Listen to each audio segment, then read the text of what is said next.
You're looking live at Launch Pad 39A, where in just a few minutes, SpaceX will begin fueling its Falcon 9 rocket. At the top is the Blue Ghost lunar lander, built by Firefly Aerospace with NASA payloads on board. Hello and welcome everyone to the Kennedy Space Center in Florida. I'm NASA's Daryl Nail, and with us today throughout the launch broadcast is Spacecraft Program Director for Firefly, Ray Allensworth. Ray, so good to have you here today. Yeah, thank you. I'm so excited to be here. You're going to have all the knowledge and insight about this entire thing as we go along, so we appreciate that. Liftoff of the Blue Ghost lander is scheduled for 1:11 a.m. Eastern Time and 39 seconds for the detail-oriented. They are currently working no issues, and things are good for launch. And if everything goes according to plan, that lander will complete its journey 45 days from now with a landing in Mare Crisium. That's near the Sea of Tranquility. And if that sounds familiar, well, there's a good reason. That is the landing site for Apollo 11 in 1969. Firefly Aerospace, an American company based in Cedar Park, Texas, just north of Austin, designed and built the lunar lander that will carry, among other things, 10 NASA commercial lunar payloads, or CLPS, to the moon's surface, and that's the most that any CLPS mission has taken to this point. Now, we'll explain what each of those instruments do throughout the broadcast, but first, we need to catch a ride with SpaceX and Firefly's Blue Ghost lunar lander. We're going to get an update from SpaceX in just a moment. Let's start with you, Ray, though. What's your team doing? What has your team been doing as you've been leading up to this moment just before liftoff? Yeah, so the team, there's a few different things that are going on with the team. We have one team locally here in Florida, and actually about an hour ago, they provided the go to SpaceX, saying that Firefly Blue Ghost Mission 1 is ready for launch. And we have our primary team in Cedar Park, Texas, in the Mission Operations Control Center, and they're really standing by. The lander is powered off at the top of the Falcon 9 rocket, and we're just in anticipation of launch. Now let's get a closer look at the moon-bound lander. Here's Ray with an overview of Blue Ghost. Firefly's Blue Ghost lunar lander was designed for stability. It's about 6.5 feet tall and 11.5 feet wide, so it has a low center of gravity and a wide footprint. Blue Ghost has a robust communication system with 1 X-band antenna and 3 S-band antennas that enable HD video transmission from the lander to Firefly's Mission Operations Center in Texas.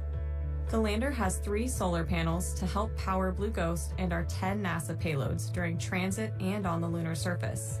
For propulsion, Blue Ghost has 8 RCS thrusters, or reaction control thrusters, that Firefly designed and built in-house.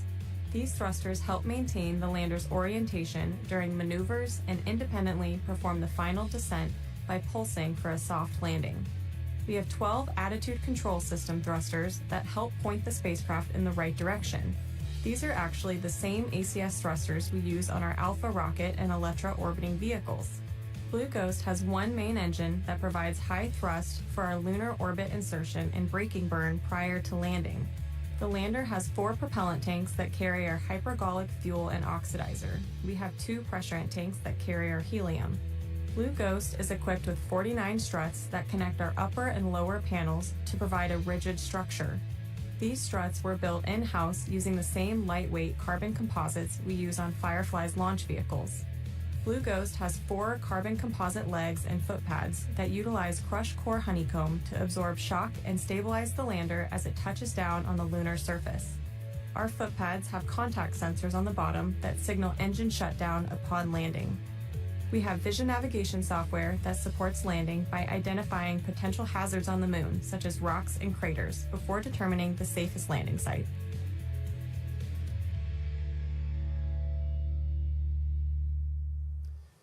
Firefly's Blue Ghost Mission 1, Ghost Riders in the Sky, is delivering science and technology to the moon through NASA's Commercial Lunar Payload Services initiative.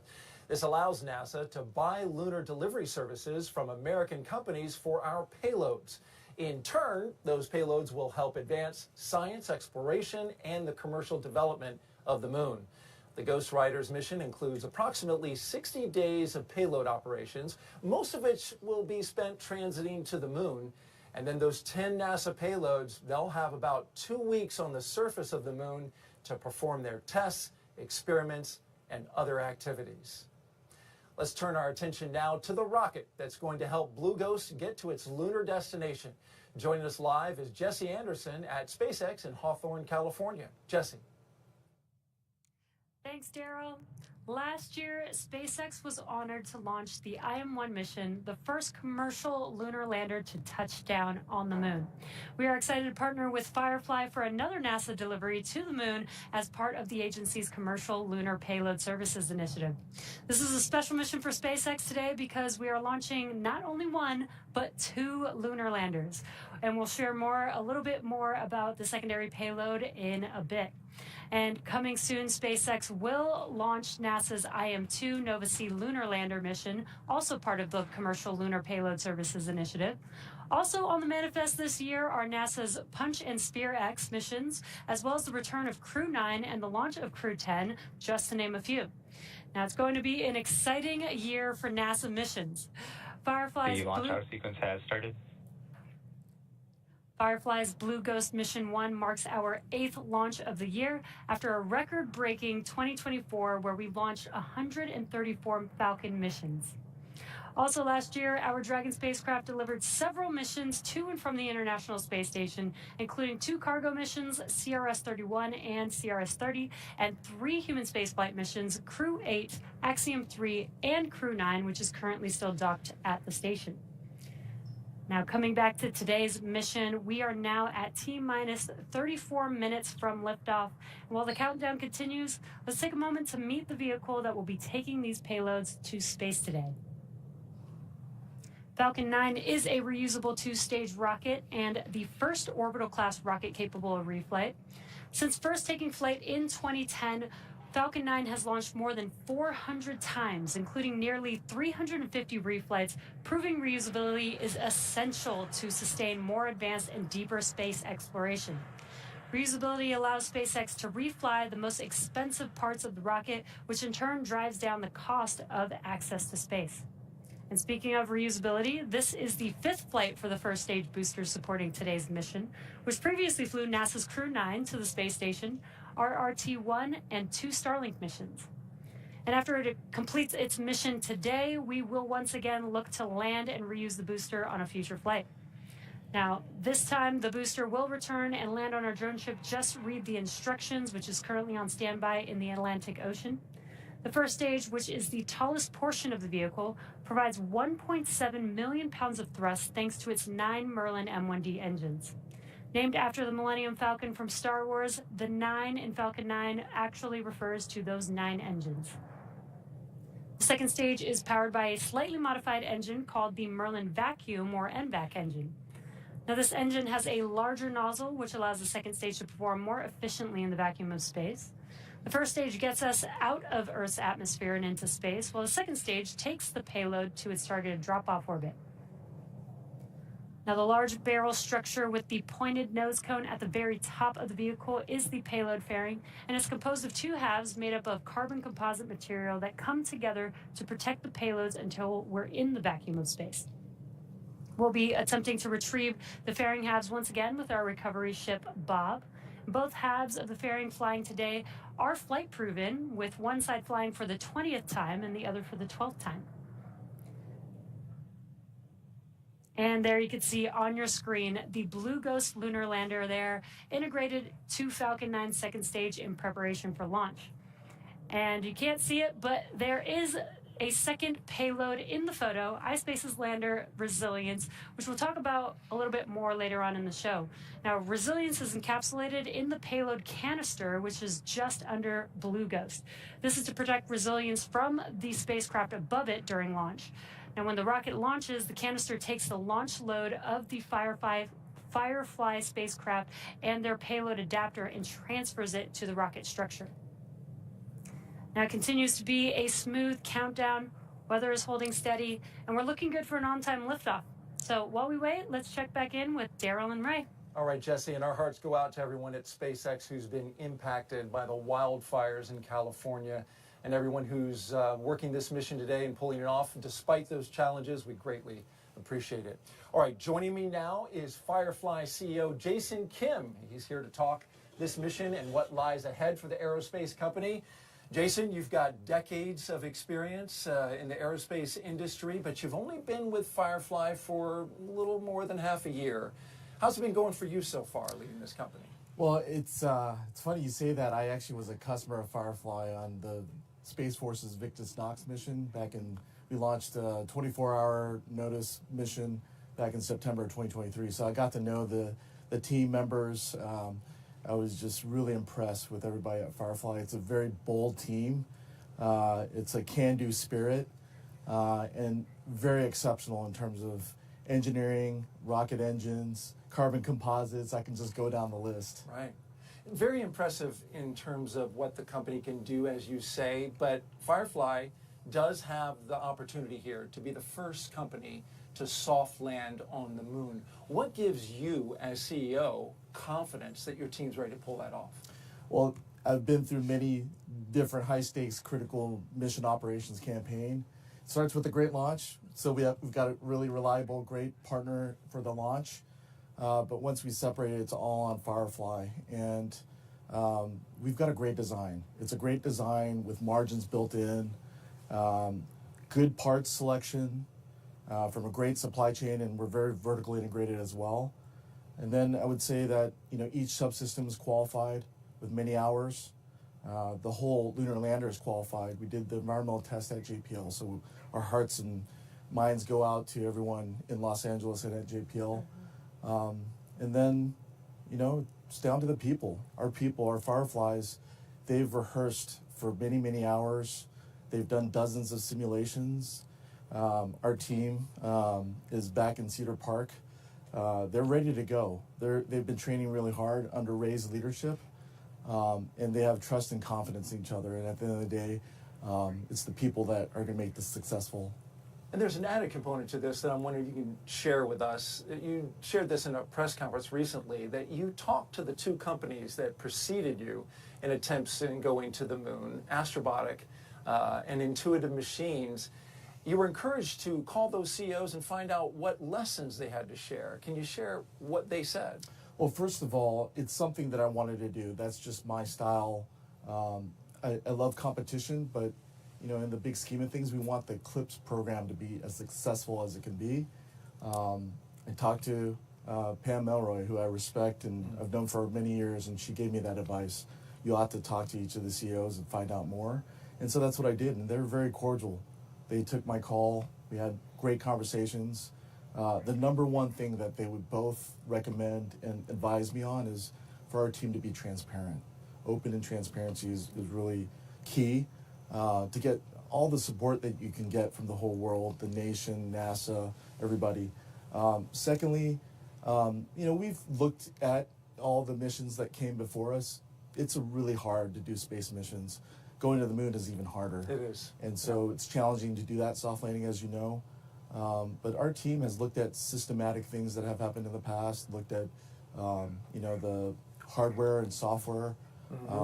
And our design it goes back to the design is a great design with margins. Did tons of testing, both in environmental testing as well as air testing, and the actual crumple zones that we have with our pads. That's gone through different angles of testing, geometries. A thorough testing campaign. Very thorough. And probably don't need that shamrock on your lapel after all, because the team's been doing so well. Hey, Jason Kim, appreciate you being here. Thanks for coming on. Thank you. Good luck to you today. Yeah, go Blue Ghost. All right. Firefly started with about half a dozen employees. Now the company has over 700. Ray has been there since day one, and she's going to show us how the Firefly team got through the last leg of Blue Ghost's journey, the rigorous testing campaign. Let's take a look. Over the past 3 years, our ghostwriters have navigated through major key milestones. The initial phase centered on design qualification. Our engineering team conducted comprehensive analysis of the lander's structural and functional requirements. We then shifted to subsystem testing.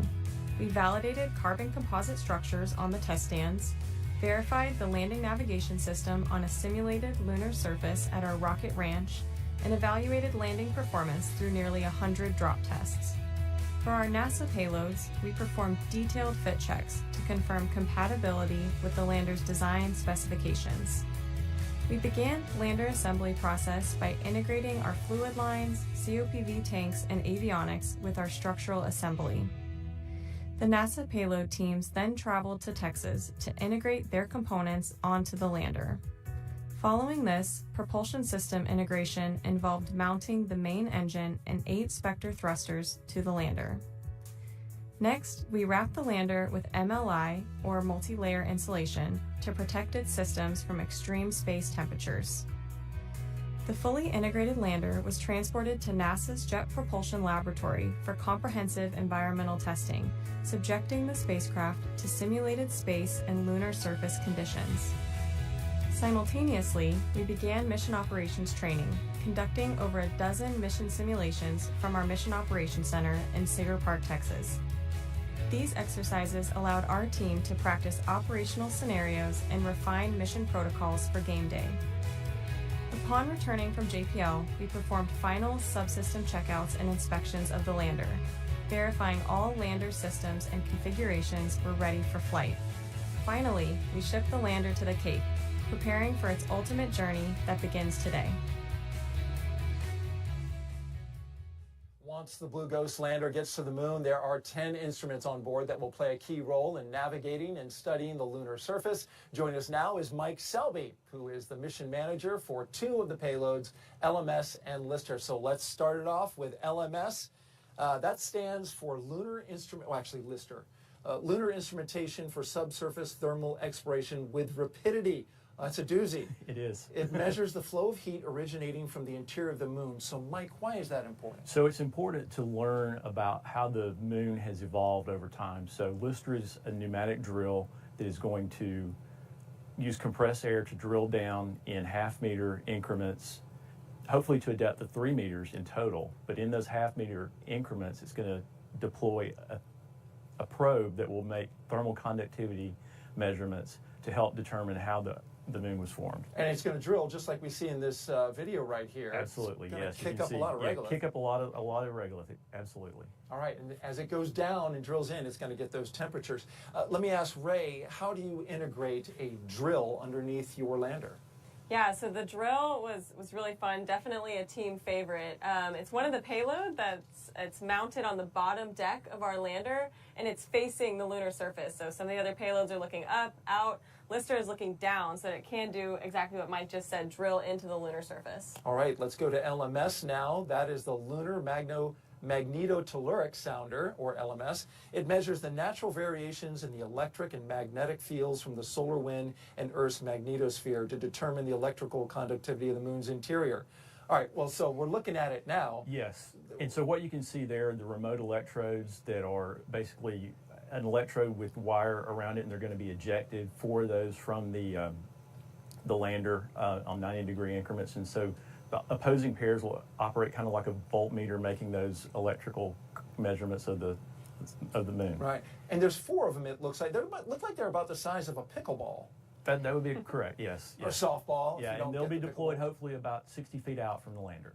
That's amazing. So Ray, if these things got to kick out from the lander, how did you coordinate where they were going to go? Yeah, so, we talk about these 10 payloads. There's 28 different components, and this is a great example of that. So these probes are mounted on the edge, and as he mentioned, they'll shoot off the side of the lander, and then there's also a mast on the top deck that will shoot up.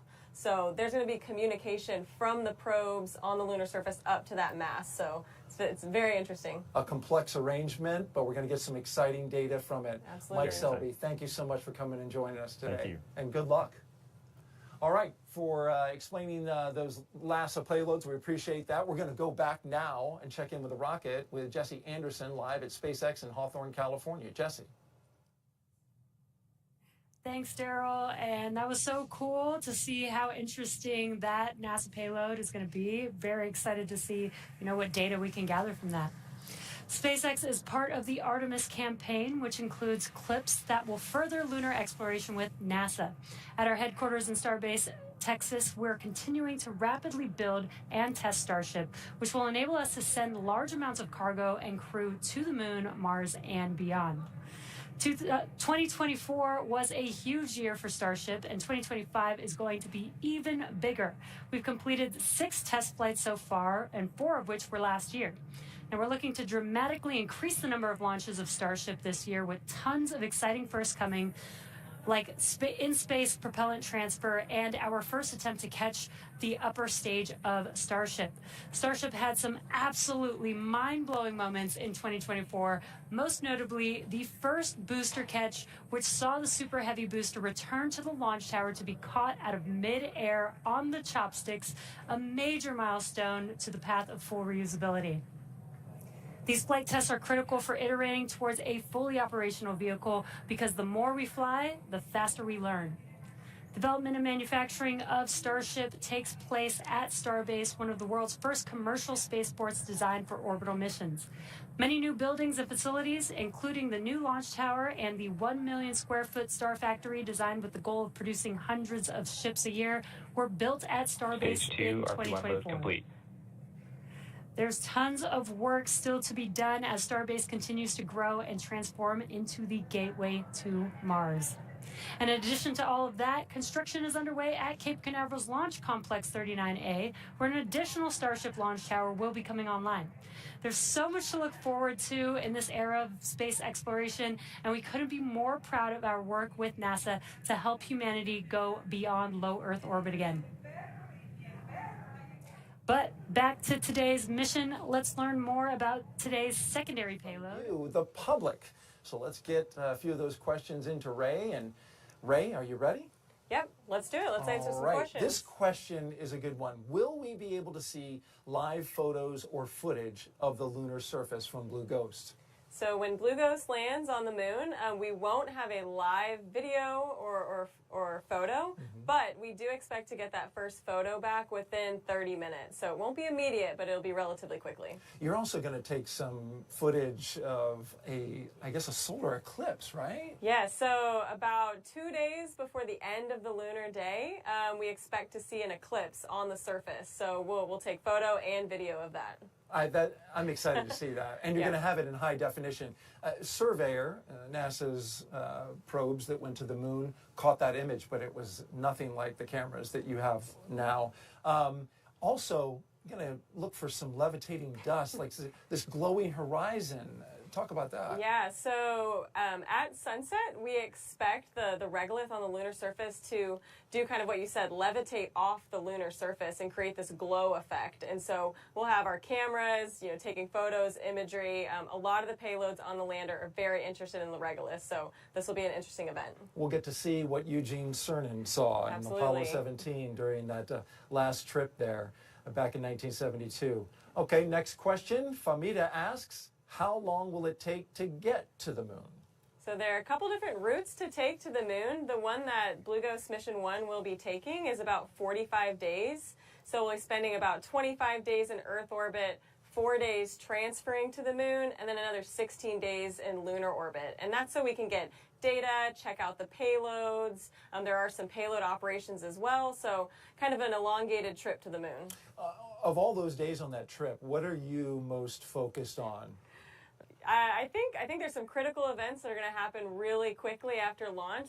Priming that propulsion system is definitely the first time. I think some of us will be holding our breath for a few hours there. So that's definitely the first key event to keep an eye out for. And then autonomous landing is another one. Absolutely. So when we go to land, just like you said, it's autonomous. So that's the first time our mission controllers will really be hands off. You can't even send a command at that time. And the lander software and cameras take over and pick the safest spot for us to land. All right, Thirst434 asks, hey, Team Artemis, what will be the goals of this mission and how will it benefit humans going to Mars? So this mission, we started talking about these payloads. There's 10 different payloads on board, all of them collecting different data. And so this will really inform all those future missions. Exciting stuff. We are looking forward to it. And of course, as you mentioned, Firefly is interested in Mars as well. For the first time in more than 50 years, astronauts, including the first woman and person of color, will travel to the moon as part of NASA's Artemis program. Preparations for Artemis 2 are underway, and we have more on that in the Moon Minute.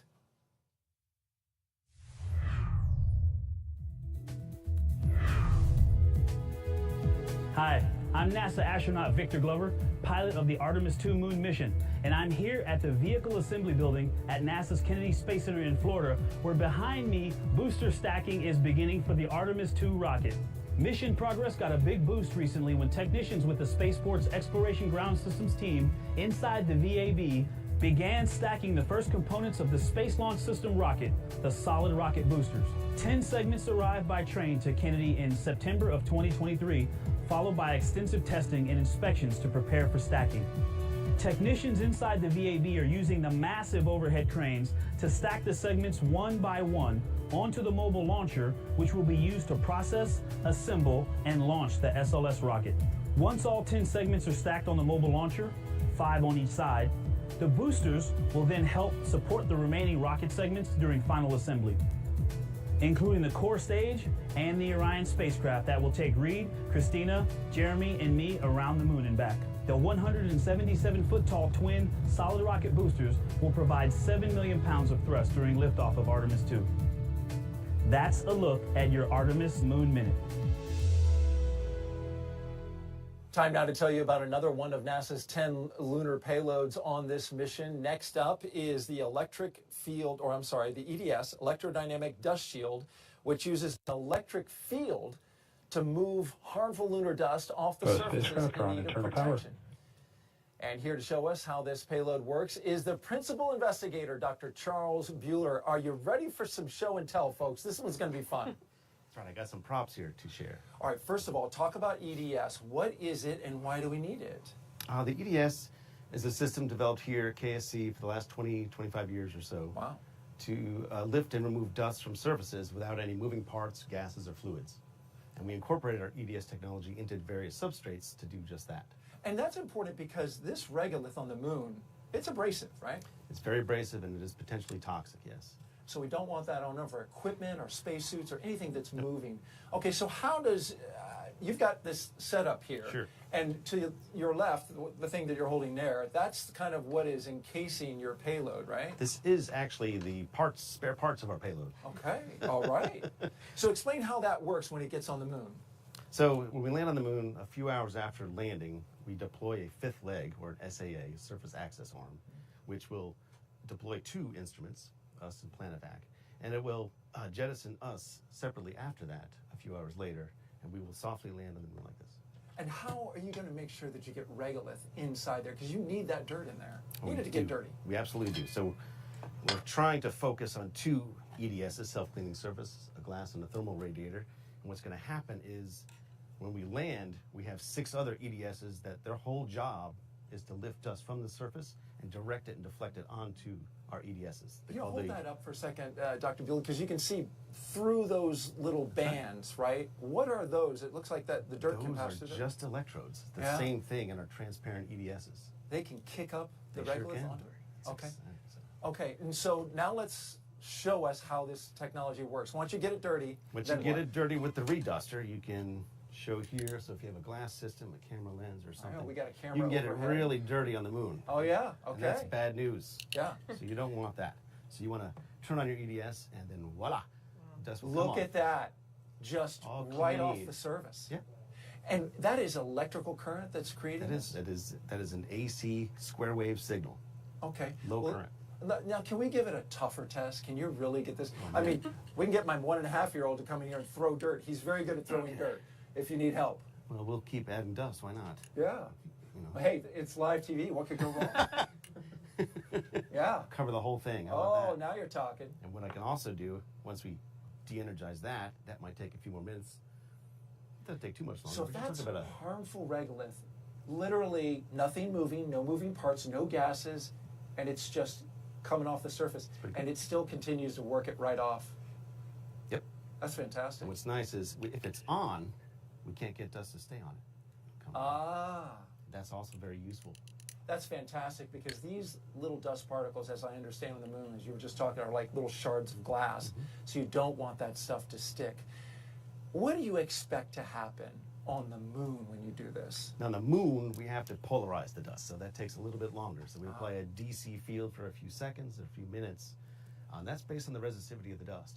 Okay, and Ray, been pretty fun to watch that happen, and you had to make sure that this had good access to the regolith. How'd you do that? Yeah, so as he mentioned, we designed this surface access arm, and so when we land on the lunar surface, that arm will deploy down, and then there's a hinge that we very specifically designed to get EDS to flatly land on the surface and get that dust up in it the way it needs to perform its science objectives. So. And you can kick up a little more regolith if he needs it? Yeah, well, there's other activities going on the lander that I think will really help get dust on there. You know, the Lister drill will be running. You know, there might even be some dust from landing, that impact kick up a little. So we'll try to get a lot of dust on your payload to help you out. I appreciate that. All right, very We good. wanna be dirty. I want one of these for my entire house. And just punch it and all the dust goes away. Then you really have something.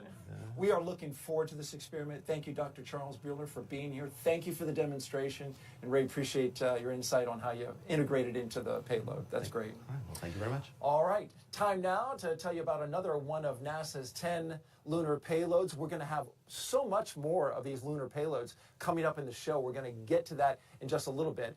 You may have heard us mention CLPS, which is the Commercial Lunar Payload Services program at the beginning of the show. Let's dive a little deeper now into this relatively new NASA initiative. Our moon.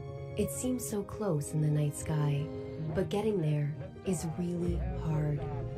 But what if there was a way to change that? Only a few nations have successfully landed on the moon. As NASA sends astronauts back to the lunar surface, this time to stay, we will need to send science and technology instruments ahead of time to lay the foundation for human exploration. To make this happen, NASA is helping establish a commercial lunar economy.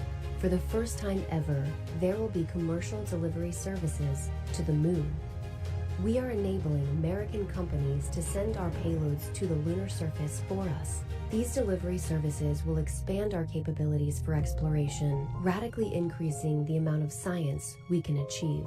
This high-risk, high-reward initiative will invest in and leverage the entrepreneurial spirit of American innovation to launch a commercial lunar marketplace, advancing technology and exploration for all of us. With this never-before-seen streamlined access to the moon, we will be able to make novel measurements and develop technologies that scientists have long wanted to do on the lunar surface. And as this new industry matures, this commercial delivery service for NASA and other customers could expand beyond the moon to other destinations in our solar system. And we can learn to live on another world because we are explorers.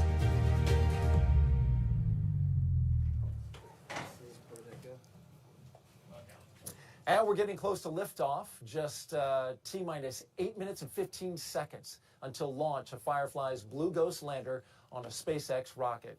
Ray, the journey to this moment began for you and your team more than 3 years ago.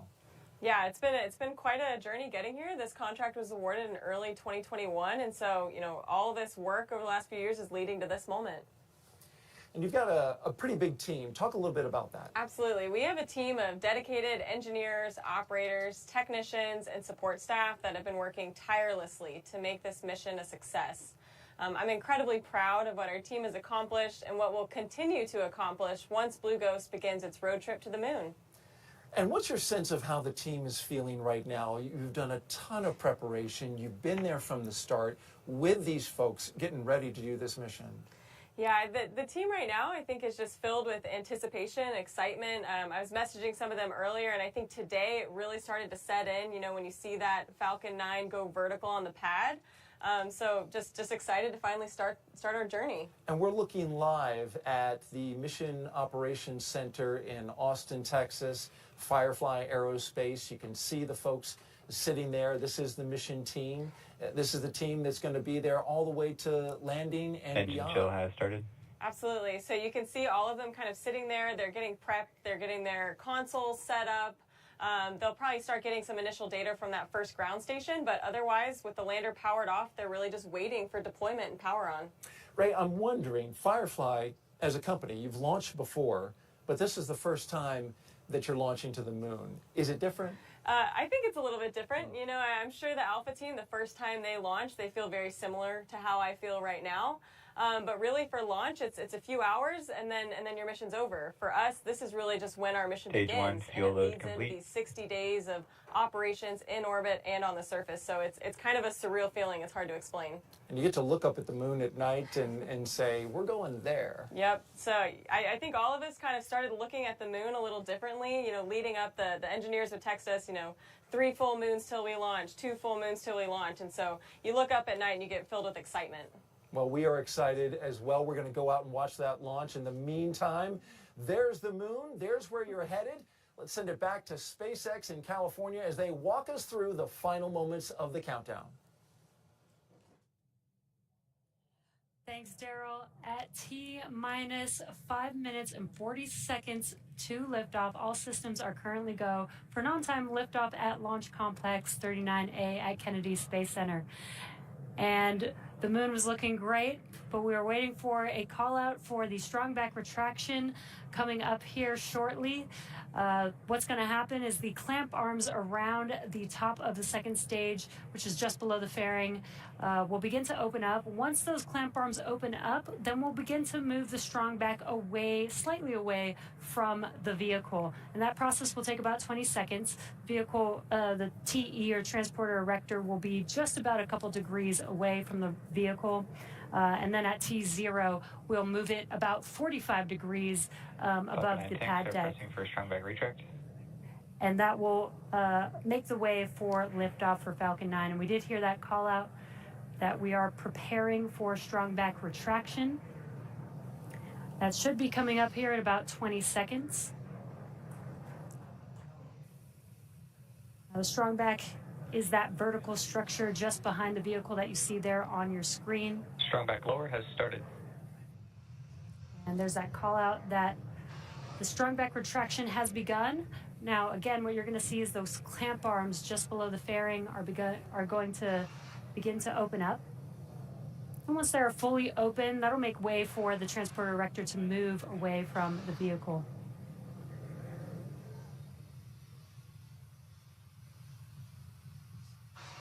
Now the TE, or the transporter erector, is carrying the propellant, electrical, and gas lines to stage 2 as well as the payload.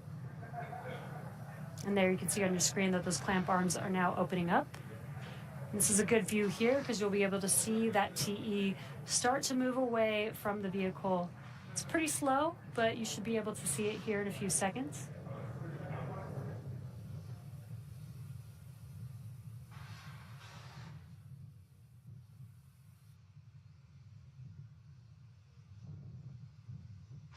And there you can see that TE starting to move away from the vehicle.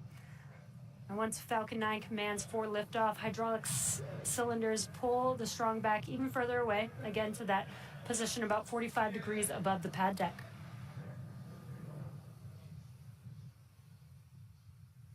Now we are coming up on liquid oxygen loading completion at the T-minus 3 minute mark.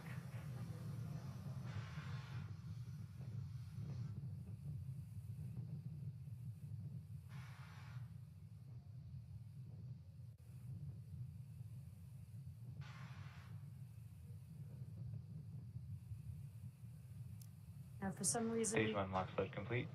There's that call out we were waiting for. Stage one liquid oxygen loading is now complete. If for some reason we do not launch today, we do have a backup opportunity tomorrow, January 15th at 10:09 p.m. Eastern Time. Currently, weather is green and the range is ready to support a T0 of 10:09 p.m. Eastern Time. And the landers continue to be healthy, and the Falcon 9 team is tracking no issues on the vehicle. Next coming up will be at T-minus 2 minutes. We should hear the call out for propellant Stage loading. 2 LOX load complete. Right on time. That is stage 2 LOX load complete. That means propellant loading is now fully complete on Falcon 9. The vehicle is now fully loaded with 1 million pounds of kerosene fuel and liquid oxygen.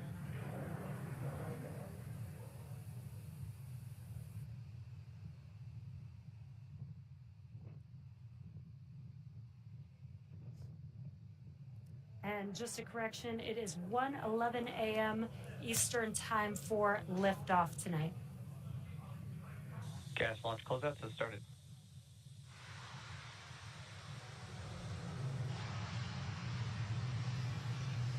Now that propellant loading is complete, we should begin to see venting coming from the transporter erector.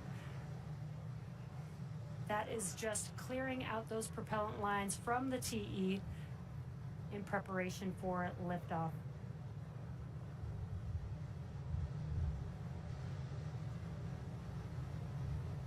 Falcon 9 is in startup. Third call out. This means that the Falcon vehicle's internal flight computers have taken over the launch countdown. We're now just waiting for the final go from the launch director. LD, go for launch. And great news, we are go for launch, so let's watch as Falcon 9 takes our 2 lunar payloads out to space. T-minus 30 seconds.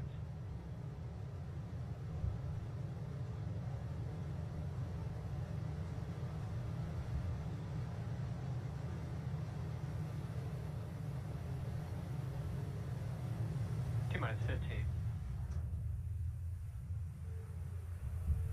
10, 9, 8, 7, 6, 5, 4, 3, 2, 1. Ignition. And liftoff. Go Firefly, go Artemis, go Falcon.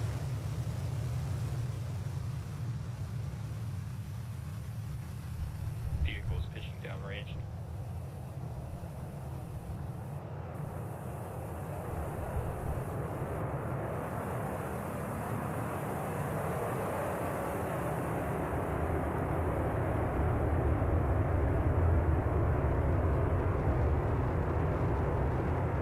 T plus 30 seconds into launch, Falcon 9 has successfully lifted off from Launch Complex 39A at Kennedy Space Center. Now the vehicle is going vertically, but it will begin to move horizontally. We're going to gimbal those. Falcon 9, power and telemetry are nominal. We're going to gimbal those engines. We're still going up, but now Engine air pressure is nominal. Vehicle was supersonic. we'll be moving horizontally, and that helps the vehicle get into orbit and avoid being pulled back down to Earth. Now we are coming up on max Q. This is the largest structural load that the vehicle will see during ascent. Max Q. There's that call out. We've passed through max Q. Now we do have a few events coming up in quick succession. That'll be MECO, stage separation, and SES-1. MECO is main engine cutoff, and that's where we will shut down all 9 of those M1D engines that you see there burning bright on your screen.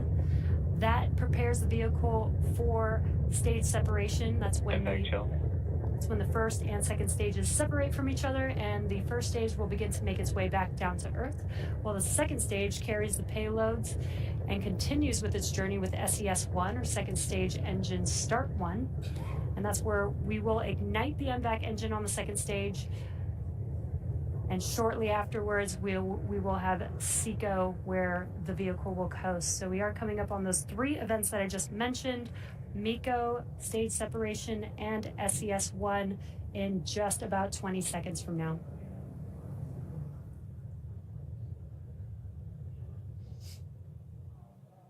Some really cool tracking views here of Falcon 9 and those 9 Merlin M1D engines burning bright there.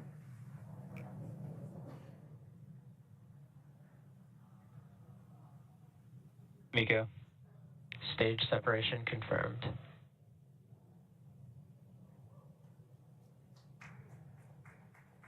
MVAC ignition.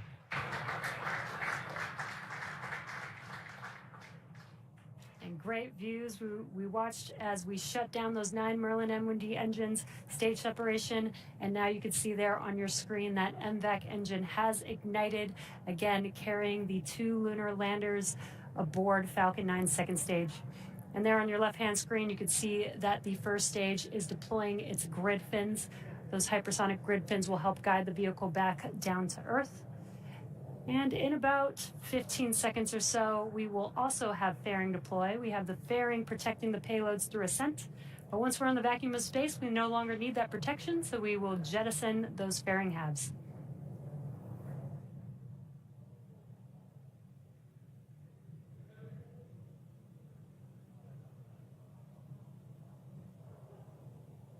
Fairing separation confirmed. And a really cool view of the payloads encapsulated in those fairing halves, the fairing halves deploying. We will once again attempt to retrieve these fairing halves once they make their way back down to Earth. And in a few minutes, we will also have a couple more burns for our first stage to prepare it for landing on our drone ship. Just read the instructions. Now we are T plus 4 minutes and 10 seconds into today's mission. We're currently in the first of 3 planned MVAC burns. Around T plus 6 minutes, you should see on your screen the first stage's entry burn. Now that entry burn is where we ignite 3 of the Merlin M1D engines, and that's going to be the E9 engine plus the E1 and E5 engines. Now that helps slow the vehicle down as it's re-entering back into the Earth's atmosphere. Now the reason why we slow down the vehicle is to reduce the re-entry forces, which helps us recover and reuse the first stage booster.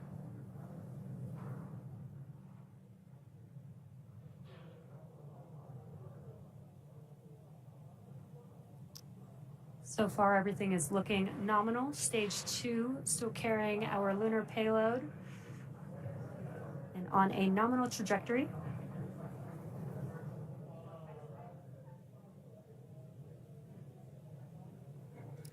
Now again, the first stage vehicle is making its way back down to Earth. We're about 45 seconds away from the entry burn beginning. And just as a reminder, the first stage booster that is supporting today's mission will perform this entry burn for the 5th time. Falcon 9 is the world's first orbital class rocket, reusable rocket, and this is important because reusability allows SpaceX to refly the most expensive parts of the rocket, which in turn drives down the cost of space access.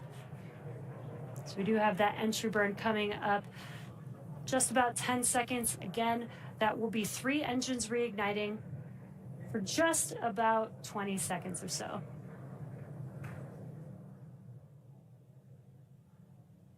Stage 1 entry burn startup. Stage 1 FTS is saved. There's that call out, and on your left-hand screen, you can see that those engines have ignited.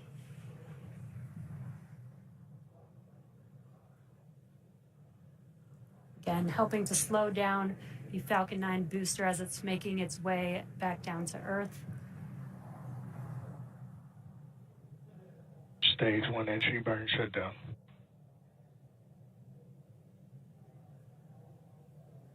And there we heard the call out as well. As you can see that the engines have shut down. That concludes the entry burn for the Falcon booster. Coming up next in about 1 minute will be SECO. That is second stage engine cutoff. And that'll basically be where we shut down that MVAC engine and allow the second stage to coast with the payloads. Stage 2 is in terminal guidance. As the vehicle is making its way towards its targeted drop-off or orbit for each of the lunar landers. And just shortly after we have SECO, we'll also have the landing burn start up on the booster. So we will have a couple events happening back to back. Stage 2 FTS is saved. Stage 1 transonic. For the landing burn, we reignite the center E9 engine. And again, that slows the vehicle down just in time to touch down for landing. And we have SECO 1 coming up, as well as a landing burn in just a few seconds.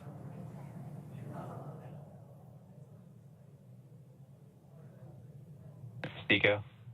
Stage 1 landing burn.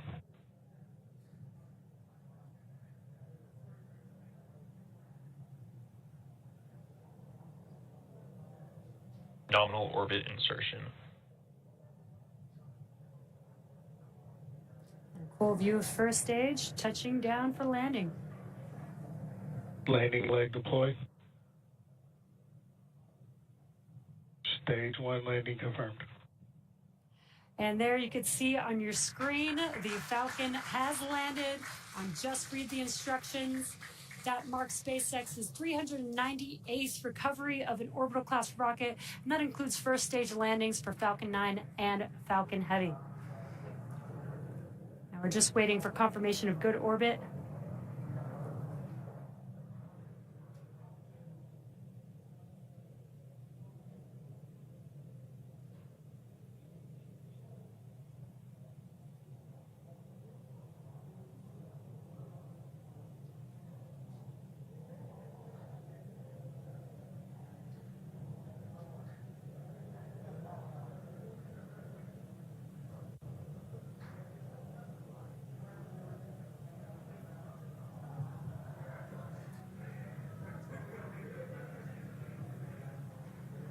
Again, we have had SECO, that is second engine cutoff 1 for that MVAC engine. And we are just waiting to confirm good orbital insertion.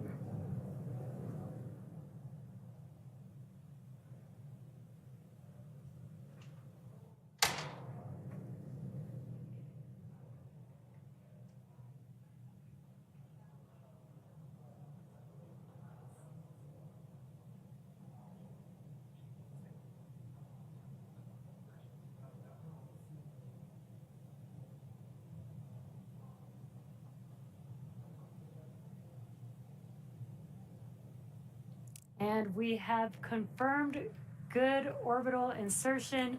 Now the mission isn't over just yet. Coming up next, we have the second burn of our MVAC engine, or SES-2, on board the second stage around T plus 58 minutes. And then that will be followed by payload deploy. So until then, we're gonna send it back over to you, Daryl, at KSC.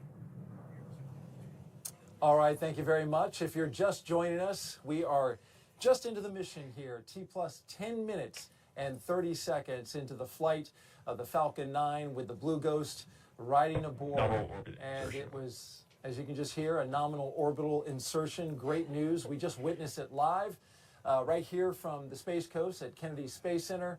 And on board are 10 NASA payloads headed towards our moon. We have Ray Allensworth, who is here, the spacecraft program director. You and I were just out there watching it live, outdoors, just 3 miles away. How'd that feel? I can't stop giggling. No, I mean, it's one thing to watch a rocket go. It's another thing to know that your payload's on the top of it. Right. So it was incredible. It was perfect. I heard you say, bye, honey. Gonna wave goodbye. Yeah. When you work so long on something like that, I can just only imagine how that felt for you. Thank you for trying to put it into words. Now, looking ahead a little bit, we're going to have a burn, a second stage engine burn that's going to help complete its trip to get you where you need to be around the Earth and into that orbital insertion. And then we're going to deploy at 1 hour and 5 minutes. So we're looking at about 55 minutes from now. And there's a lot more work to do. So make sure you stay with us. We are on top of it here with our team, watching it in the sky and tracking it along its path. And we're also going to nail that acquisition of signal right after it separates. So we're going to be expecting that about 6 minutes after launch vehicle separation. That will be an amazing moment, and you'll want to see Blue Ghost separate in near real time from the second stage of the rocket because it's a phenomenal view. All right, we're continuing to track, and if everything goes as planned, in 45 days, the Blue Ghost lander will land at Mare Crisium, a large, dark, basaltic plain in the northern hemisphere of our moon. The location is near the Sea of Tranquility, the landing site for Apollo 11. It's also near Taurus Littrow, the Apollo 17 landing site. Ray, NASA chose Mare Crisium as the landing site for a good reason. Absolutely. The landing site was chosen by NASA because it supports the goals of our 10 NASA payloads that will gather critical data about the moon's regolith, geophysical characteristics, and the interaction of the solar wind and the Earth's magnetic field. The landing site also allows us to capture the lunar sunset after Firefly operates for a full lunar day, which is about equivalent to 14 Earth days. We'll be studying a unique phenomenon seen by Eugene Cernan during his final steps on Apollo 17, where he observed a horizon glow as the lunar dust levitated on the surface. On your screen is a sketch Cernan made of the event. Firefly is set to capture this phenomenon during the lunar dusk conditions and further prove what Eugene saw as the last astronaut to walk on the moon. And you can see on your screen a live shot right now of the moon. This actually was recorded just a few minutes ago, but this is what it looked like outside when we were looking up. Such a beautiful shot, and big thanks to our camera crew for grabbing that. And if you look closely, you can see where Blue Ghost is heading, that landing site. It's in the 12 o'clock position. Correct me if I'm wrong. No, right? In the absolutely, clock, right there. And there it is, right at the top of your screen, that basaltic plain, that basin there. And what a beautiful shot. Blue Ghost is on its way. With us now, the Associate Administrator of NASA's Science Mission Directorate, Nikki Fox. Well, you saw it live in person as well, Nikki. And I did. Beautiful shot of the moon there. It's all coming together. I know. I had as it was going up, I had the urge to say, that way, there's the moon, that way. It was a fantastic launch. Something really special about an instantaneous launch as well. You know, that countdown goes and you know it's going to happen. It's got to be right at that moment. Yeah, so a beautiful sight. Congratulations, Ray. You must be I know exactly how excited you are right now. It's amazing. I'm taking in all the moons now. I did. I mooned out for you guys today. You sure did. I did, yes. Oh, yes. It looks lovely. Well, let's talk a little bit of science now. How was the science and the tech on board this particular mission inspired by NASA's Apollo 11 mission? Yeah, I mean, we learn, the great thing about NASA and about NASA science is we learn with every single mission that we do. And so, of course, we learned so much about the experiences of our astronauts on the moon. And, you mentioned before that the regolith is a big challenge. It's very sticky and it's very tacky and it kind of sticks to everything. And so we actually have a couple of experiments on there. One is going to sort of look at just how tacky that dust is. It's going to look at different surfaces and see how much that regolith sticks to it. And then we have another one that's a super cool demonstration that's going to try and see if you can shake the dust off. Mm-hmm. It's the EDS instrument, and it's going to put sort of electric currents through, so it's not moving parts, it's not actually shaking it, just to see if you can displace the regolith, and so actually the instrument cleans itself as well. So it's very, very friendly, and so we're going to look at how we can improve the conditions for the Artemis astronauts. Yes, and we had a wonderful demonstration of the EDS principal investigator showed us how exactly how that dust is going to shake off. Can't wait to see what happens on the moon. Yes. Why are we sending robotic missions first before we send human missions to the moon? I mean, we want to send as much science to the moon as possible. It's such a great place for us to go. It allows us to just learn more and more about the conditions on the moon, about the geophysical conditions, about the solar wind interaction with the moon. We can't wait to get the science up on the moon. That's why we're such fans of the CLPS program. It's like a geological sort of preserved record of what this ancient solar wind is like. You just need to go down a little bit into the regolith, and that's the preserved sort of surface interactions. And of course it allows us to think about what we want our astronauts to focus on.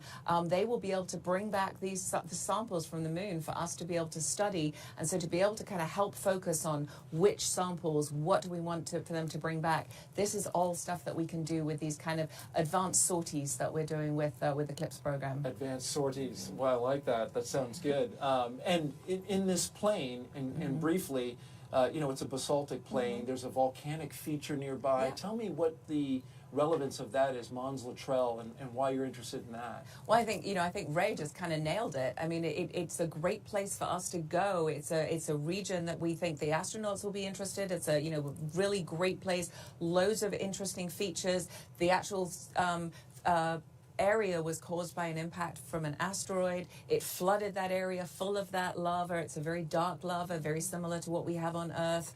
It tells us about how the moon was formed, how the early solar system was formed as things were bombarding the moon. So it's just a really scientifically interesting place to go. And Ray, you appreciate that there's no big rocks, hopefully, in that area, right? Yeah, we're gonna avoid the rocks. Our software is gonna help us identify the safest place to land, and like you said, avoid those hazards. All right, very good. Well, Nikki Fox, thank you for joining us today. We appreciate your moons. We appreciate the insight, and we appreciate your levity as always. NASA tends to be a serious place, but you bring the right mix of levity and seriousness. Thank you very much. Thank you so much. Appreciate it. Congratulations again. Thank you. All right. Well, it's difficult work to get to the moon. We haven't successfully done it in more than 50 years. But That's going to change. The CLPS initiative is changing that. Let's take a look. Landing on the moon is hard. We're going back. Under this Artemis program, we're going to be sending humans to the moon for the first time since Apollo. So ahead of humans, we want to get up as much science, exploration, and technology experiments as possible. So CLPS starts facilitating a lot of the early science, the things we want to learn before we even send humans. CLPS stands for Commercial Lunar Payload Services, CLPS. The services part is the key element. Ordinarily, when NASA delivers a payload to the surface of the moon, they do it with a commercial partner, but NASA controls the building of the vehicle. Now, we're buying the service of delivery of our lunar payloads to the surface of the moon. It is a delivery service, akin to a delivery service that you'd have here on Earth. NASA will provide payloads to a commercial company. They decide how to get it to the moon. They have to develop their own lander, but they also have to manage the entire end-to-end mission. It's meant to provide affordable, rapid, frequent access to the lunar surface through American companies. We're funding different companies. We have commercial companies that are competing to win task orders to deliver our payloads to the surface of the moon. One of the goals when we started CLPS was to help establish a lunar economy. Somebody has to do it first, and then it becomes commercially available. Then they're able to crank them up.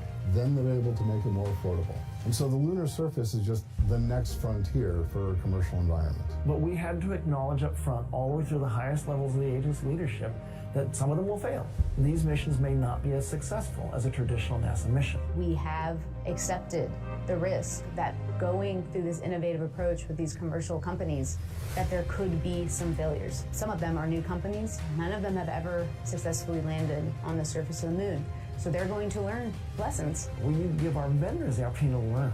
And so that'll help ultimately buy down our risk as these companies learn, okay, what does it take to actually build up the lunar lander, integrate payloads, get to the lunar surface and land safely. They've been able to demonstrate that they have very, very good technical depth and the ability to design and execute missions. We're willing to take more shots on goal. We aren't risking human lives.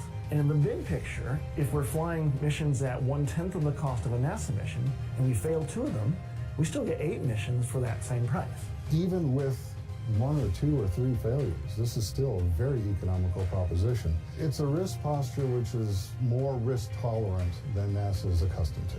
There's not a single one of these companies that's willing to bet their mission on a coin toss. Every one of them is doing what they can in order to have the most successful mission possible. But the important thing to realize is that risk tolerant does not mean risky. And the rewards are a long-term ability to get payloads to the moon inexpensively, frequently, and rapidly. We want science, so we can then put more of our resources on even more science, exploration, and technology payloads and get more of a return on investment when we get to the moon. CLPS provides tremendous benefit across the scientific and economic communities. So there's a lot we'd like to learn about the moon to help human habitation and prepare us for missions to Mars and beyond. So the moon is the first step.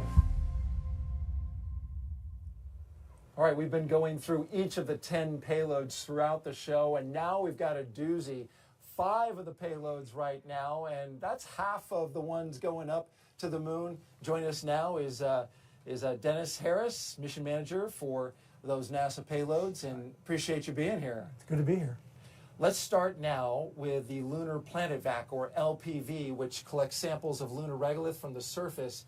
This is really interesting. I mean, the name kind of suggests exactly how it works. Planet Vac. It's like a vacuum. Yeah.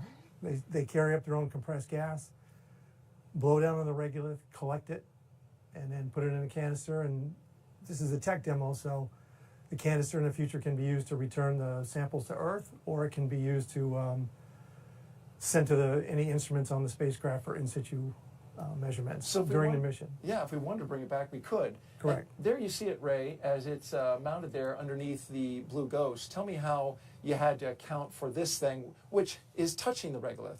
Absolutely. So this payload, obviously they're a vacuum. They really needed to be in situ, touching the regolith. So it's on the bottom of that surface access arm that we talked about earlier that's also carrying EDS. And so when we land on that lunar surface, that surface access will go down and their sample collection head is right at the end. So it'll press down into the lunar surface and then collect us onto a sample sorter that we placed on the top deck. So it's another payload with multiple components that we placed kind of strategically to help them accomplish what they need to. Maximizing that lever arm that you're putting down on the surface of the moon. Yeah. Pack them all in. Right. Okay. Well, next up is LEXI, the Lunar Environment Heliospheric X-ray Imager. LEXI is a wide field of view soft X-ray imager that will image Earth's magnetosheath and magnetopause to study how energy from solar wind generates geomagnetic storms and space weather.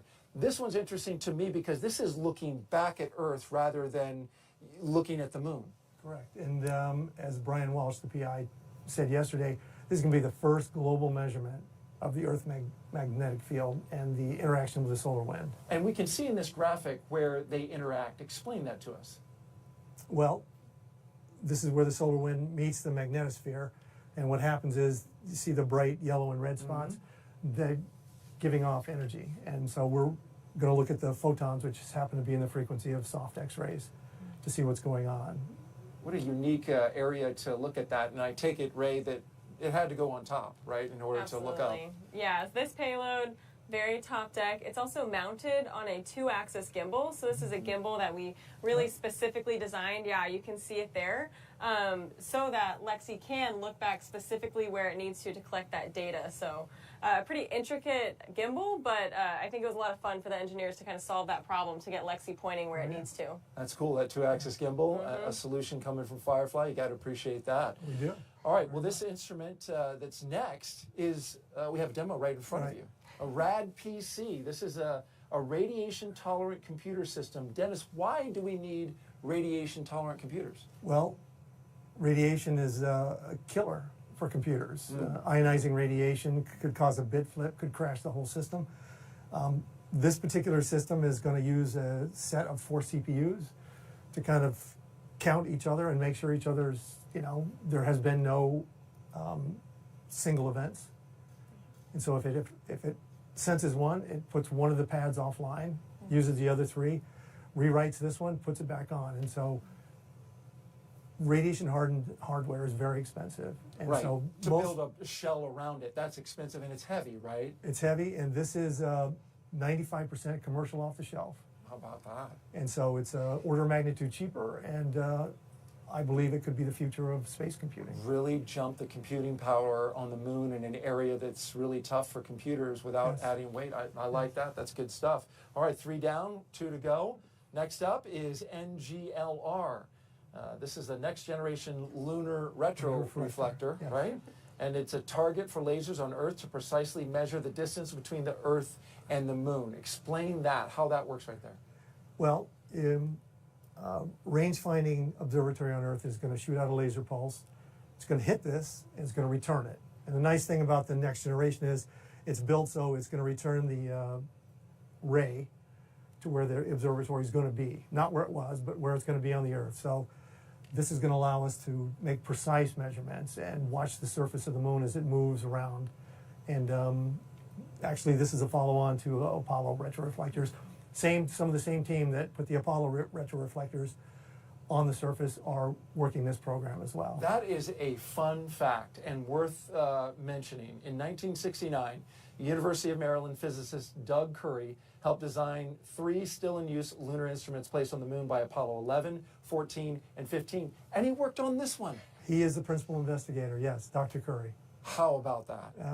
It's a lifelong passion for him, and I really appreciate his knowledge. And you got to work with him on it. Yes. Pretty basic in terms of installing this, I would take it? Yeah, this is our only payload that doesn't have an electrical interface. So this is purely a mechanical interface that is also on the top deck on one of those 2-axis gimbals. So we loved NGLR.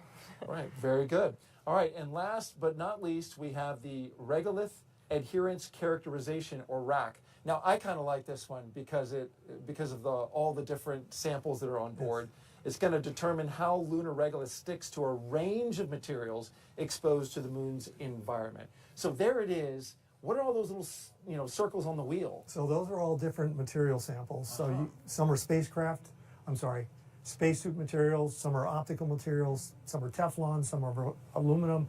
As Nikki was talking about, lunar regolith is really not good to work with. And so what we want to help determine here with this experiment is what kind of materials can we use in the future? What kind of changes can we make to, say, spacesuits or the equipment we put on there to help them, you know, live longer, right, and survive the regolith. And you want to get it dirty, I take it. This You one want is to the get- one, this, yeah.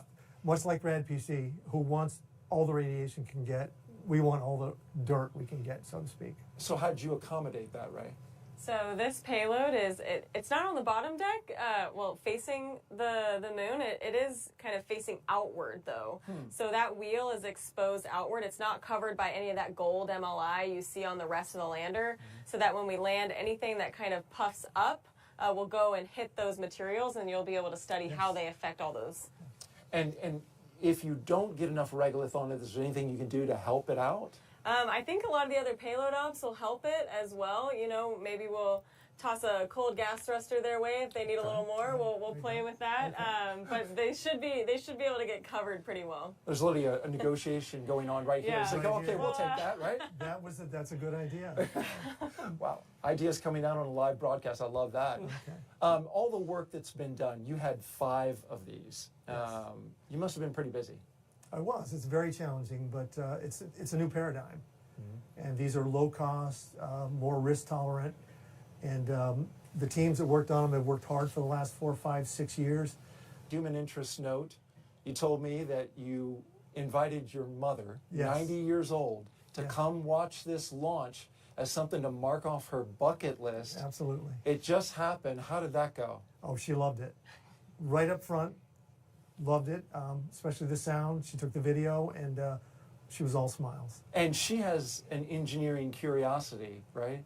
Right. She was, back in the early 50s, she had a scholarship to Montana State for an engineering scholarship, which unfortunately she couldn't go, but she then jumped into the Navy, came out as an electronics tech. So maybe that's where my interest in engineering comes from. She must have been proud watching that rocket Very. fly with your 5 missions aboard. She was. All right, Yeah. Dennis Harris, thank you very much for joining us. Appreciate you taking the time. And good Thank luck you. with all of the payloads. And good luck to you guys. Thank you. Really looking forward to it. All right. Well, now we are going to step aside while we await our next big milestones, the second burn of the second stage of the Falcon 9 rocket, and then the separation of Firefly's lunar lander from the SpaceX second stage. Now, we're going to return for that and more in about 20 minutes. We'll have more payloads. There's 2 more left if you've been counting. We're going to talk about those. We'll also see that tremendous video as we watch Firefly hopefully release from the second stage and drift off into space. That's all coming up in a bit. Again, 20 minutes from now. Hope that you'll come back and join us. Take a little cat nap. We'll be right here, and we'll see you then.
And welcome back to the Kennedy Space Center, where we are currently awaiting the second burn of the second stage of the Falcon 9 rocket, and then separation of Firefly's Blue Ghost lander from that second stage rocket. It lifted off at 1:11 and 39 seconds a.m. Eastern Time. I am joined by Ray Allensworth. She is the spacecraft program director at Firefly. Been doing a fantastic job. We watched the launch live. It took off. You said, bye, honey. This is a spacecraft you've been working on for so long, and then you saw it take off, and now we've been flying for about 47 minutes. What's your sense of how the team is doing, and how are you doing at this point? My heart rate's come down a little bit. It's definitely very special to see it go. I think the team now, especially that team back in Texas, really this is where they're locking in. So, you know, we're about to go into payload deployment. The lander's powered off right now, but it will soon start that automated sequence to power on. So this is really where we start. So just a lot of anticipation building. A shot on your screen now of that team that you're talking about from just outside Austin, Texas, the Firefly Aerospace Mission Operations Center. And the team is all there and, as you say, focused on the next steps. The company is, of course, based in Texas. They developed and built the lunar lander that is carrying, among other things, 10 NASA payloads. And if everything goes as planned, in 45 days, that Blue Ghost lander, which is uncrewed, there are no people on board this is purely a robotic mission. If everything goes as planned, it's going to land on Mare Crisium in the northern hemisphere of our moon. It's an area that, of course, NASA wants to study and was chosen specifically for that reason. Yeah, absolutely. That place, you know, Apollo has visited there. We also believe future missions will want to go back there. So it's a really important place to go, gather data, and just prepare for what's next. We still have a few more NASA payloads to cover throughout the show. We've talked about 8 of them. And now, finally, the last 2. Last 2. You ready? All right. Let's talk about it. And it starts with LUGRA, an acronym for Lunar GNSS Receiver Experiment, which was developed at Goddard Space Flight Center. LUGRA is one of the very first demonstrations to test GNSS signal reception and navigation on the lunar surface, right? These are satellites going around the Earth, but we're using them to develop location on the moon. GNSS is the Global Navigation Satellite System, which is commonly thought of as GPS. Of course, that's the American satellite system nomenclature for it. If successful, this would pave the way for operational use by future lunar missions, such as the Orion spacecraft, the planned lunar orbiting station called Gateway, and robotic and human landers. Ray, of course, Blue Ghost is using different navigation to get there, but imagine if you could use GNSS. Yeah, that'd be really amazing in the future. You know, quite like use your phone, pull up Apple Maps, Google Maps. You want to put in a place, you go exactly there. That's the future of what could happen on the moon. And that's pretty cool. That would be an advantageous thing for anything going to the moon, right? How did you get this mounted on the spacecraft? Yeah, so LUGRA is mounted on our top deck. It's on one of those two-axis gimbals. So LUGRA shares a panel with NGLR.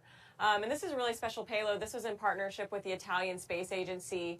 And so, yeah, we're excited to have that and get it operating. First equipment for the Italian Space Agency to have on the surface of the moon. We know they are very excited about this. Let's talk about our last payload now, the final one. This one really kicks in right about the end of, right when they were landing, right? As it kicks up a plume.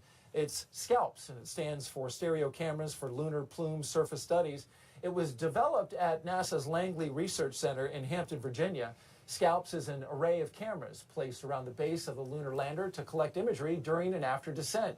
Those images will then be compiled to produce a 3D view of the surface, and not just for the novelty of it. As trips to the moon increase, the number of payloads touching down in proximity to one another will also increase. And you see it there as it's mounted on the Blue Ghost lander, and now you're seeing an animation of it landing. Scientists and engineers, they need to be able to accurately predict the effects of landings and how much of that regolith, which we know is harmful, gets kicked up on instruments and equipment. Yeah, absolutely. SCALPS is really going to be gathering so much data. It's the only payload that's powered on during descent. And just like you said, is exactly right. It's gathering data. It's seeing the lunar surface, what happens right before, at and after landing. So Scalps has flown before on a previous mission. This is their second time. We're excited to fly them. It's our first time with them, but it'll really inform all those future missions when they go to land on the moon. All right, very good. Thank you, Ray, for the breakdown. Blue Ghost will deploy in about 15 minutes from now. And Ray, what can you tell us about the journey it's going to take to the moon? So the journey to the moon is going to be elongated. It'll be 45 days in orbit. And we really want to keep everybody updated with us as we go along this journey. So we'll be doing daily updates on our mission page and our X channel. We'll also be doing weekly updates. So these will be updates coming from the Mission Operations Center. And we'll release them on Thursday afternoon on our social channels. So we'll really want everybody to kind of go with us on this road trip to the moon. Video updates from the team, not video of the moon. Correct. That will come later. But this will be a really great way for you guys to engage with the audience and show them the progress that you're making. Absolutely. You know, there are going to be times during orbit and the surface where we'll share photos and videos, but these weekly video updates will really be coming from our Mission Operations Center, from those engineers that are operating the spacecraft. All right, looking forward to that. Spacecraft separation will be just the beginning for Blue Ghost. Here's more on what we can expect on Blue Ghost's mission to the moon.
All right, joining us now to talk about NASA's reaction to the progress Firefly Aerospace has made so far in the Blue Ghost mission is NASA Deputy Administrator Pam Melroy, former NASA astronaut as well. Thank you so much for being here. Well, you were here for the launch. You watched a beautiful launch. Your reaction? Wow. Well, I think it's easy to forget at a moment like this how much work goes into, how many things have to go just exactly right. So I'm excited. My congratulations to Firefly, to SpaceX, to the NASA team, everybody who played a part in this, including the people who put the instruments on it as well. There's a lot of work to do yet, but it is just amazing to achieve this, and it was such a gorgeous launch. Right. I mean, beautiful. You had the moon up there, nearly full. It was waning gibbous, Yes. 97%. Yes. Want to make sure we get that right. But yeah, and then you could see it. It was such clear conditions. Yeah, and I think what's interesting is I've seen so many launches that were going to the space station, and they disappear quickly. They're going up the East Coast, and they're gone. And so the trajectory is just so noticeably different. You're like, oh yeah, this one's going somewhere else. It's really exciting. It seemed louder than normal because I've seen a lot of launches like you, and it was powerful as well. Well, I want to ask you about a couple of things. There's a lot of hard work ahead. Of course, Firefly Aerospace, as Ray has been telling us throughout the broadcast, it's got some challenges, right? They've got to land on the moon, which is not easy, and that's the nature of this program. So what would you say as part of the leadership here at NASA to the Firefly team about the work they have ahead? Yeah, well, this is a great moment, but I think what we all know is that you can celebrate a moment and then you have to move on. There's a lot of work ahead, as you pointed out. This is incredibly hard. And I think my message to the Firefly team is congratulations for getting where you are, but keep your eye on the ball because you got a lot of work going. But I think one of the other important messages is we do this as a team. This is a team sport. And so the collaboration within the Firefly team, but also with your partners is really important. NASA has your back. We know that we're all doing things for the first time. So we just have to work together to solve any problems that come, and then we'll be successful together. Great words. I know that you must appreciate hearing that. Yeah, no, I think the team back home really appreciates that. I think they know that, we're all one team, but it's another thing to hear it, especially in this moment. Because like you said, really their job is beginning now. And, we have to refocus and start our mission. All right. Thank you very much, Deputy Administrator Pam Melroy, for being here. You are with the outgoing administration. Your time at NASA, we really appreciate your leadership here and all that you've done and coming to these launches and being a part of these launch broadcasts. Thank you very much. Thank you, Daryl. It's a great way to go out. Absolutely. Thank you, Pam. All right. Well, let's go now to SpaceX in Hawthorne, California, where Jesse Anderson is live as we await that second burn. Jesse. Thanks, Daryl. We are actually currently, as you can see on your screen, in that second burn, SES-2, here right now. This burn is a very short burn. And we've got live views of the NVAC engine there ignited on your screen, again carrying the 2 lunar payloads on Falcon 9's second stage. This burn will last just over a minute long. And this NVAC engine, the thrust on the NVAC engine is about 220,000 pounds of thrust. So even though this burn is only a minute long, it provides a lot of thrust for the vehicle to carry those payloads to its targeted drop-off orbit. Again, this is the second of 3 burns that were in for the NVAC engine for this mission today. We are coming up on the nominal orbit insertion. Perfect timing. We have the conclusion that is SECO-2 of that NVAC engine burn, and we also heard that call out for a confirmation of good orbit. So it looks like we are on track for the first payload separation in just a few minutes from now.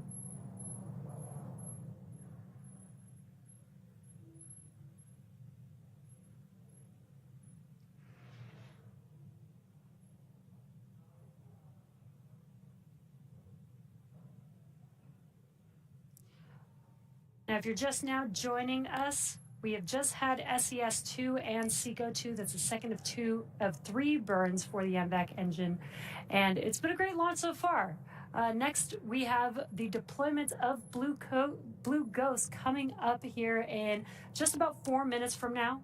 And once deployed into a lunar transfer orbit, the Blue Ghost lander will begin its approximate 45-day journey to the moon, where it will land on the Mare Crisium for NASA's payloads to perform numerous science and technology demonstrations, including lunar subsurface drilling, sample collection, and X-ray imaging of Earth's magnetic field to advance research for human missions on the moon and provide insights into how space weather impacts the planet.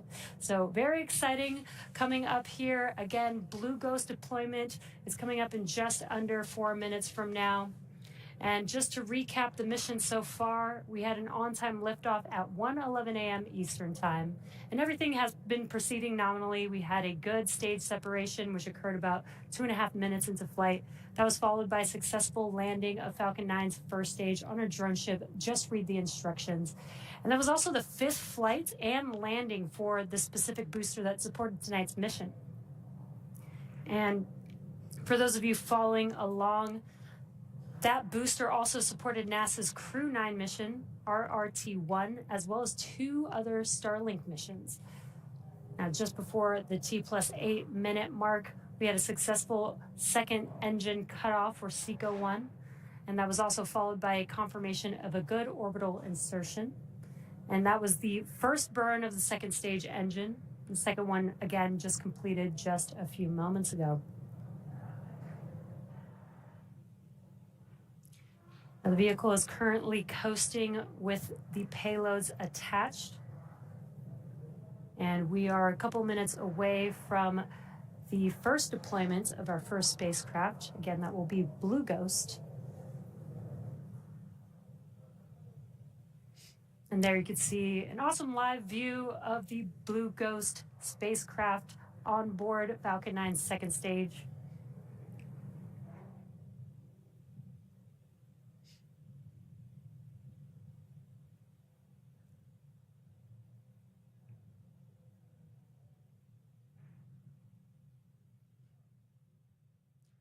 And we're just about 2.5 minutes from deploy of Blue Ghost. And this is a cool view. We do have the canister just below that spacecraft protecting iSpace's payload there. So we do have 2 payloads on board. But again, the next milestone coming up is that separation of Firefly's Blue Ghost lunar lander.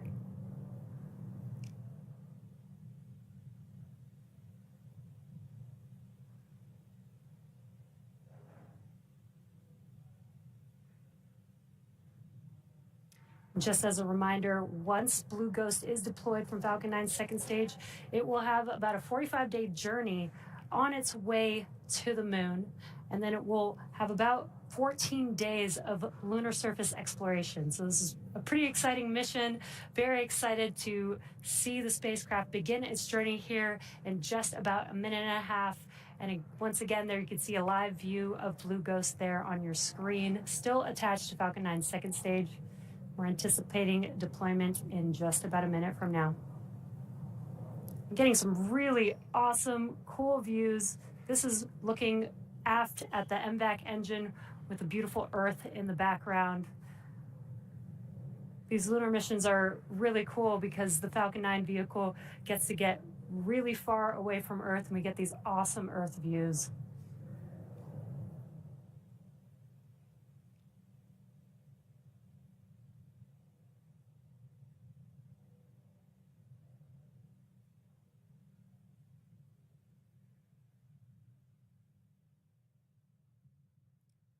We are approaching deployment of Firefly's Blue Ghost here in just about 30 seconds.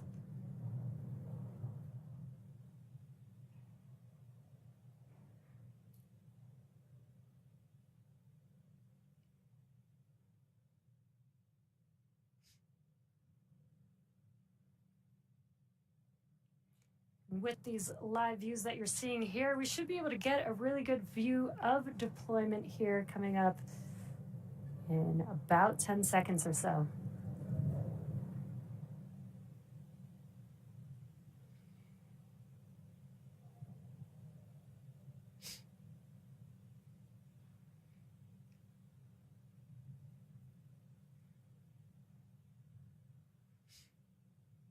Firefly Blue Ghost, separation confirmed.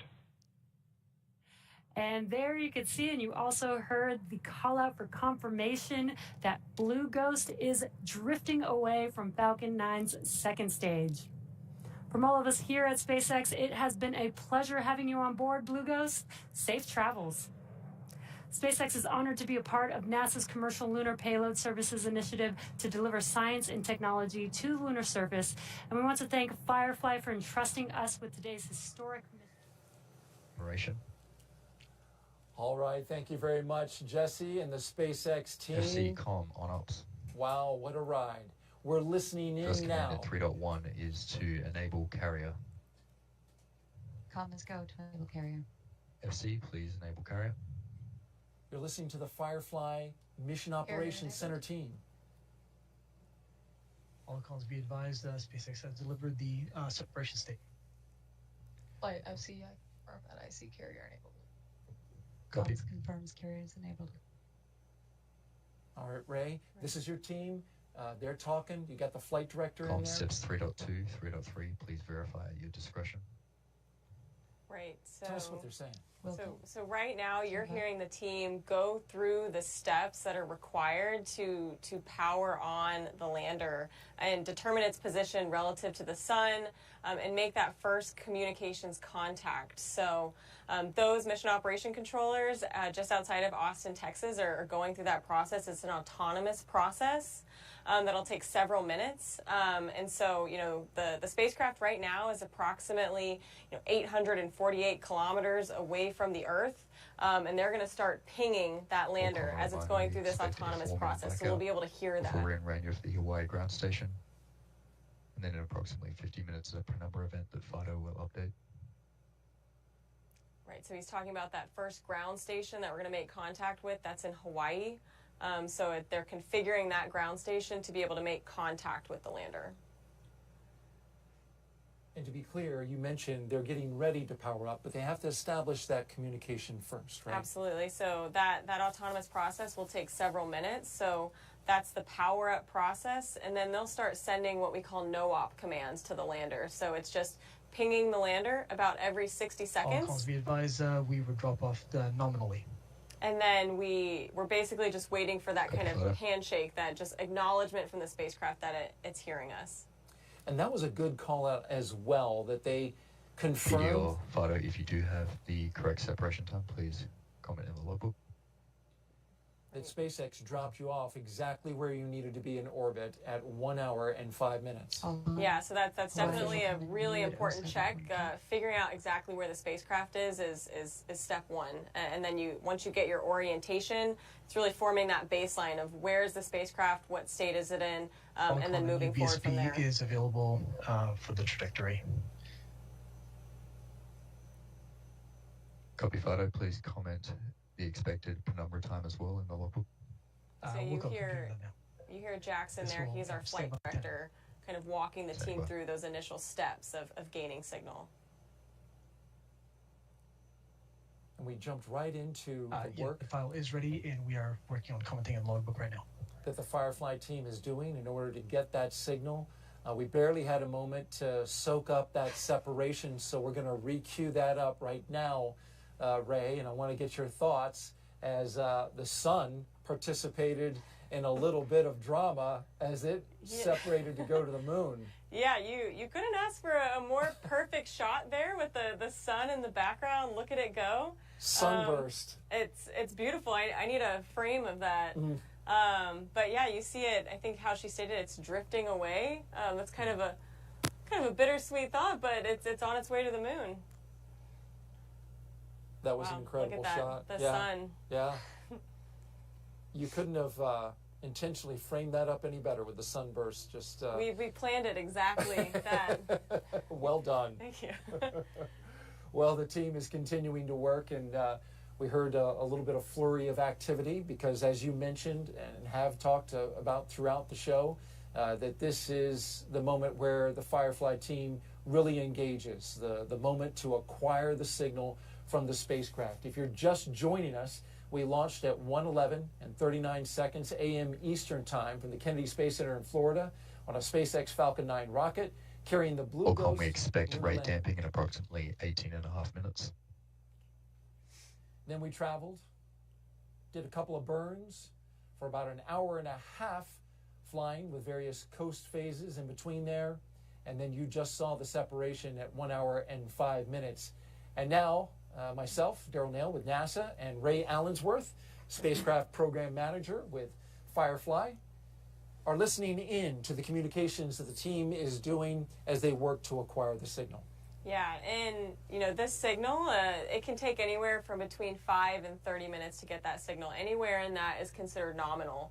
So we're right at the very beginning of that phase. And so, like you said, the team it's now time to lock in. They're all focused. They should start getting data very soon on those consoles. And we're going to stay with it for a fair amount of time. The path to the BSP is available in logbook. We're going to stay with it in order to see if we can get an early AOS, but understanding, as you mentioned, that this is not exactly an exact science, right? I mean, this spacecraft is moving in its orbit, and you need a good lineup of the antennas on the spacecraft and those on the ground. Absolutely, you're you said it exactly right. You have to get the spacecraft in the right spot, lined up with that first ground station in Hawaii. So there's a little bit of margin as to when exactly that'll perfectly line up. Like I said, anywhere in that time frame is considered nominal. But, you know, we'll start pinging that lander soon as it goes through this autonomous power-up process. Let's talk a little bit about the path ahead. Once, assuming we get an AOS, what happens then? What will we see happen in the next few hours and then days? So when we get that acquisition of signal, there's some very initial... Allcom be advised, SSC has AOS, stand by. Oh. That was AOS. How about Incredible. that? We have acquisition... Con, please monitor your alarms. We have acquisition of signal with the Blue Ghost lander. Quite GNC and Ops. I confirm That's we incredible. included safe flight and idle node. Just phenomenal. Good. Okay, good. They took a minute to clap and... Call out step numbers that you can verify in procedure 101. And so just a brief moment there, you saw your team applauding. I mean, you're feeling it too. Yeah, that... I think I might have just had a heart attack. No, it's a great feeling. And, you know, wow, like we're talking to our lander in space and, you know, we're officially going to the moon. It's insane. That happened fast, right? It happened fast. That's a great acquisition of time, acquisition of signal time. So that couldn't have gone better. It has been incredibly smooth from beginning to end so far today. Your thoughts on what you've experienced as we've taken this ride into space? Yeah, like you said, I really couldn't have asked for a better launch environment. That it went perfect, and then the sky out here in Florida, it's a perfectly clear night. When that rocket took off, it headed towards the moon. You could see our launch site with the rocket flying towards it. That was an incredible moment, but really this whole process, the last several hours, it's gone so smoothly, and then just a cherry on top to get that acquisition of signal so quickly. That's fantastic. Congratulations. Briefly, let's talk a little bit about what lies on the path a little bit further ahead. You talked about the next few hours and days, but ultimately after 25 days, you're going to make a burn to the moon, and then you have the biggest part of the challenge of this whole thing, which is landing on the moon. Talk about that. Absolutely. So we're right. Once we get out of that Earth orbit, we'll go on a 4-day transit to the moon, and we'll do our critical TLI burn to get us into that lunar orbit. Then we'll transit around the moon for about 16 days, and we'll get in basically sequentially, closer orbits. We'll go closer to the lunar surface, and so we'll start going through these rolling comms blackouts as the lander goes on the far side of the moon, before ultimately going into our final critical burn, DOI, which then initiates that autonomous landing sequence. So those mission operations controllers that you just saw in there, they'll have to say goodbye for a moment. The lander will go autonomous, and it'll take over. Our vision navigation software and our cameras on board will fully take over to get us safely to the lunar surface. And then they'll go back hands-on while some of the payloads have orbital operations. The rest of the payloads are just beginning their mission at that time. So we'll go into a full lunar day of payload operations and collect as much science as possible. And through those 14 days on the moon, we're going to do all that science with those 10 payloads. That's going to be exciting. These principal investigators will be there watching, monitoring, and it's got to be exciting for them. And then you're going to try to survive a little bit of the lunar night. Just a little bit. So we don't expect to survive the full lunar night, but we will operate about 5 hours into the lunar night. And so we should really get to see some phenomenal activity with the regolith, that levitation that we talked about, and get some additional data, imagery, and video into that lunar night. The views are going to be incredible. I can't wait to see the imagery that you guys are going to be pulling back from the moon. It's going to be spectacular, provided that you get that landing. And it can't be understated just how challenging that is. This would be the first time in 52 years that an American company or entity has performed a soft landing. You have the opportunity before you to do it. Yeah, it's an incredible feeling. The team, though, has been really training, testing, and planning for doing just exactly that, landing softly on the lunar surface. And, you know, if you look at our lander, we're a little bit wider, we're a little bit shorter. We've done over 100 drop tests on our landing legs, for example. We've done a lot of testing as much as possible, test like you fly, all of our software for that landing opportunity. But really doing everything to make sure that when we get to the lunar surface that we will land softly and we'll be able to fully operate all those payloads. Well, we are wishing you all the best with the landing. You and the entire team have done such a fantastic job integrating, working with NASA up until this point. We greatly appreciate that, and I want to thank you for being a part of this launch broadcast. You did a fantastic job, Ray. Thank you so much. This has been incredible. Appreciate you sharing your insight and your knowledge. Well, that's going to wrap it up for Firefly, for NASA, and SpaceX. Our coverage of the launch of the Blue Ghost moon lander on a SpaceX Falcon 9 rocket from Pad 39A here at the Kennedy Space Center. Again, we appreciate all of you watching. If all goes well, Blue Ghost is expected to land on the moon in late February, about 45 days from now. We will bring you that coverage live right here on NASA Plus. Until then, you can find more information about the mission and other NASA CLPS launches by going to nasa.gov/CLPS, CLPS. You can also get updates from Firefly Aerospace, social media accounts that they have on X, Facebook, and Instagram. We want to leave you now with a replay of tonight's launch. For everyone here at NASA, Firefly, and SpaceX in Ray Allensworth, I'm Daryl Nail, wishing you a wonderful morning and reminding you to keep looking up. T-minus 15. 10, 9, 8, 7, 6, 5, 4, 3, 2, 1. Ignition. And liftoff. Go Firefly, go iSpace, go Falcon.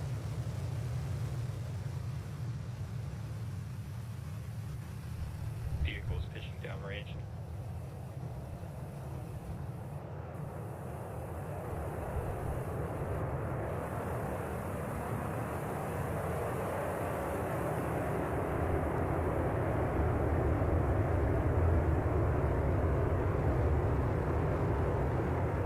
T plus 30 seconds into launch.